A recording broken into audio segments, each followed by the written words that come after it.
कभी कभी कोई जगह डराती नहीं है, बस वो कुछ ऐसा महसूस कराती है कि जैसे यहाँ पर कुछ तो है।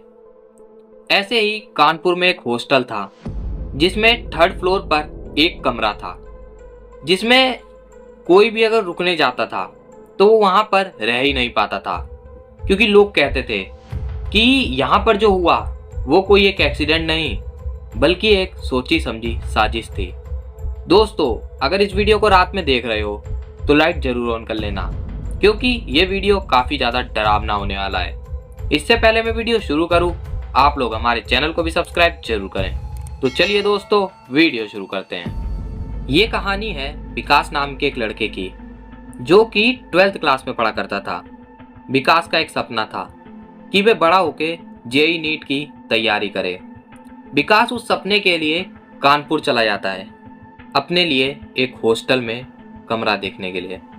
विकास देखता है कि जितने भी हॉस्टल हैं वहाँ पर हर एक कमरे में 4 से 5 लोग आराम से रह रहे हैं। वे पढ़ाई करते हैं, अपना कोचिंग वगैरह जाते हैं और मौज मस्ती करते हैं। लेकिन विकास जो था वो अपनी पढ़ाई को लेके इतना ज़्यादा सीरियस हो चुका था कि उसको एक ऐसा शांत कमरा चाहिए था, वो भी पर्सनल, जहाँ पर कोई उसे परेशानी ना करे। विकास देखता है कि उसी हॉस्टल में एक थर्ड फ्लोर पे एक ऐसा ही कमरा था जो कि एकदम सुनसान था। उस फ्लोर पे खाली एक ही कमरा था। विकास उस कमरे को ले लेता है और विकास की इसको खुदकिस्मती समझे या फिर विकास की बदकिस्मती, क्योंकि जो विकास के साथ अब होने वाला था विकास ने कभी उस बात के बारे में सोचा भी नहीं होगा। फिर विकास जितना भी सामान अपने घर से लेके आया था वो सारा वो उस कमरे में रख देता है। फिर विकास अपनी कोचिंग लगवा लेता है और विकास का फिर रूटीन ये था कि वो कोचिंग जाता है, घर आता है, पढ़ाई करता है। उसी हॉस्टल के जो 2nd फ्लोर पे लोग रह रहे थे वो विकास के कुछ दोस्त भी बन गए थे, तो विकास थोड़ी बातचीत उनसे कर लेता था। बस यही रूटीन था विकास का। विकास बस ज़्यादा से ज़्यादा जितना हो सके उतना अपनी पढ़ाई पे फोकस कर रहा था। फिर जैसे जैसे थोड़े दिन बीतते गए, विकास की कोचिंग से उसको कम से कम 7-8 दिन की छुट्टियां मिल जाती हैं। तो विकास ये सोचता है क्यों ना अब इन छुट्टियों में अपने घर वालों के पास, अपने माता पिता के पास जाया जाए। तो विकास ऐसा ही करता है, अपना सामान पैक करता है और जितनी भी कमरे की लाइट, पंखा, कूलर वगैरह थे सब बंद करता है और अपने घर वालों के पास चला जाता है। अब छुट्टियां खत्म होती हैं, विकास वापस हॉस्टल में आता है। वो अपने फ्लोर पे जाता है तो देखता है कि उसके कमरे की लाइट जल रही है, उसके कमरे का पंखा चल रहा है और यहाँ तक कि कूलर भी चल रहा है। लेकिन विकास ये देख के काफ़ी ज़्यादा शॉक था, क्योंकि जो स्विच वगैरह थे वो विकास के कमरे में ही थे। तो फिर इन सब चीज़ों को किसने चलाया? विकास पहले तो फिर सोच में काफ़ी था, फिर इन सब बातों को इग्नोर करता है, सोचता है कहीं मैं जल्दबाजी में इन्हें मैंने ही ना खुला छोड़ दिया हो। लेकिन फिर विकास इस चीज़ को इग्नोर करके कमरे में चला जाता है और आराम करने लगता है। फिर विकास उसी दिन जैसे पहले रूटीन था उसी को फॉलो करने लगता है। कोचिंग जाता है, घर पे पढ़ाई करता है, अपने दोस्तों से थोड़ी बहुत बातचीत करता है। ये विकास का रूटीन हुआ करता था। अब दिवाली पास आ रही थी, धीरे धीरे दिवाली भी आ गई। विकास को फिर से 7-8 दिन की छुट्टी मिल गई। फिर विकास अपने घर वालों के पास दिवाली के टाइम पे चला जाता है। वो ही करता है, अपना सामान पैक करता है, कमरे की लाइट वगैरह जो भी थी सब बंद करता है और वो अपने माता पिता के पास चला जाता है।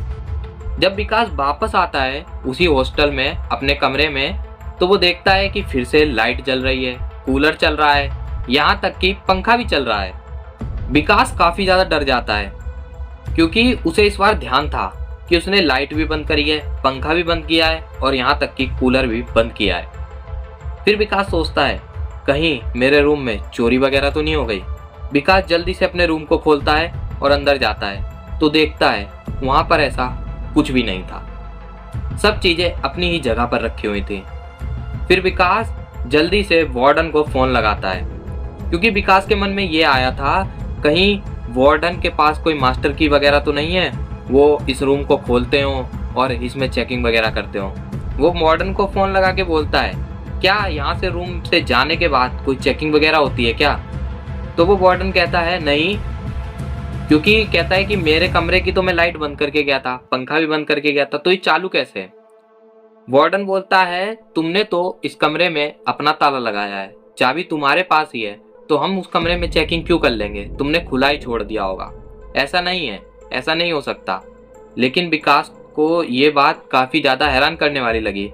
विकास अपने दोस्तों से ये बात शेयर करता है तो उसके दोस्त उसका मजाक उड़ाने लग जाते हैं कि ऐसा कुछ भी नहीं होता, तू खाली पीली के हमको भी डरा रहा है। फिर वो विकास अपनी मम्मी को ये बात बताता है तो उसकी मम्मी कहती हैं तुमने सफर किया है इसलिए तुम्हें थोड़ा वैसा लग रहा होगा, वैसे ऐसी बात कुछ भी नहीं है। लेकिन विकास को पक्का ध्यान था कि उसने लाइट, पंखा, कूलर सब कुछ बंद किया था, तो ये आखिर चल कैसे रहे थे? फिर विकास सोचता है क्यों ना यहाँ पर जो सफाई करने वाला है उससे पूछा जाए। विकास उससे पूछता है, वो कुछ बताने की कोशिश तो करता है लेकिन विकास को वो कुछ भी नहीं बताता। फिर विकास अपने कमरे में चला जाता है सोने। विकास सो ही रहा होता है, तभी रात के करीब 2 बजे के आसपास उसको ऐसा लगता है कि जैसे उसे उस कमरे में कोई देख रहा है। विकास ये उठता है और अपना रूम खोलता है और तुरंत ही भागते हुए 2nd फ्लोर पे जाता है जहां पर उसके दोस्त थे। विकास वहां पर जाने के बाद अपने दोस्तों को जगाता है। वो सब उठते हैं, पूछते हैं विकास से कि क्या हुआ। तो विकास कहता है कि मुझे काफी ज्यादा डर लग रहा है, मैं तुम्हारे साथ ही सोऊंगा। तो वो लोग सोचते हैं ये नया नया रहने आया है, इस वजह से ही इसको ऐसा लग रहा है। तो वो सब विकास के साथ विकास के रूम में चले जाते हैं। फिर रात भर कोई भी नहीं सोता है। लेकिन अगले दिन जैसे सुबह होती है तो सभी लोग अपने कोचिंग वगैरह चले जाते हैं। अब विकास रात भर सोया नहीं था तो उसके सर में दर्द होने लग जाती है। विकास कोचिंग जाता ही नहीं है। उसके सारे दोस्त जितने भी थे वो सब अपनी कोचिंग जा चुके थे। अब विकास फिर से उसी कर्मचारी से जो वहां पर सफाई करता है उससे पूछने की कोशिश करता है कि यहाँ पर क्या कुछ अजीब सा है। तो वो फिर से कुछ बताने की कोशिश करता है लेकिन वो कर्मचारी फिर से कुछ बताए बिना वहां से चला जाता है। अब विकास सामने उसी हॉस्टल की एक दुकान थी, उस दुकान पर सामान लेने जाता है और उस दुकानदार से पूछता है क्या इस हॉस्टल में क्या कुछ अजीब सा हुआ था, क्योंकि कल रात मैं काफी ज्यादा डर गया था। तो वो दुकानदार बताता है तुम कौन से फ्लोर पे रहते हो? तो बोलता है कि मैं 3rd फ्लोर पे रहता हूँ। कहते हो उसी फ्लोर पे जहां पर वो एक अकेला कमरा है? तो विकास बोलता है हाँ उसी फ्लोर पे। अब विकास काफी ज्यादा हैरान हो चुका था। तभी दुकानदार उसे बताता है इस हॉस्टल का जो मालिक था वो अपनी वाइफ को काफी ज्यादा मारा करता था और रोज उससे लड़ाई करा करता था। एक दिन वो अपनी वाइफ को इतना मारता है कि उसकी जान चली जाती है और इन सब से बचने के लिए वो हॉस्टल का मालिक अपनी वाइफ को 3rd फ्लोर पे उसी कमरे में ले जाकर पंखे से लटका देता है ताकि ऐसा लगे कि उसकी मृत्यु सुसाइड से हुई है, ना कि किसी के मारने से। ये सुनने के बाद विकास जो था काफी ज्यादा डर चुका था और वो दुकानदार बताता है कि यहाँ पर जितने भी लोग इस हॉस्टल में रहने आते हैं उनके साथ कुछ ऐसी घटना घटित होती है जिसके बाद या तो वो यहाँ से चले ही जाते हैं या तो उनकी तबीयत इतनी ज्यादा खराब हो जाती है जिस वजह से उनको जाना पड़ता है। करीब मान लो यहाँ पे 1.5-2 महीने से ज्यादा कोई टिक ही नहीं पाता। ये सुनने के बाद विकास काफी ज्यादा डर गया। अब विकास भरी धूप में हॉस्टल के बाहर खड़ा था। अब उसकी हिम्मत नहीं हो रही थी कि वो हॉस्टल के अंदर तक जाए। अब थोड़ी ही देर में विकास के जितने भी दोस्त थे जो कि 2nd फ्लोर पर रहा करते थे वो सभी कोचिंग से वापस आ जाते हैं। अब विकास को वो देखते हैं कि ये तो भरी धूप में बाहर खड़ा हुआ है। तो वो विकास से बोलते हैं कि क्या हुआ, तुम इतनी धूप में बाहर क्यों खड़े हो, तुम हॉस्टल के अंदर क्यों नहीं जा रहे? तो विकास उन लोगों को ये सारी बात बताता है। तो विकास बोलता है कि मैंने जो इस हॉस्टल के बारे में सुना उसे सुनकर तुम्हारे भी होश उड़ गए होंगे। तो वो सब इस चीज को मतलब मजाक में लेने लग जाते हैं कि ऐसा कुछ भी नहीं है। वो विकास को जैसे तैसे हॉस्टल के अंदर ले जाते हैं। विकास तो काफी ज्यादा डरा हुआ था अब वो जैसे जैसे अंदर जा रहा था उसकी हालत और ज़्यादा खराब होती जा रही थी। तो वो हॉस्टल के वार्डन को बुलाते हैं और कहते हैं हमने इस हॉस्टल के बारे में कुछ सुना है, क्या ये सच है?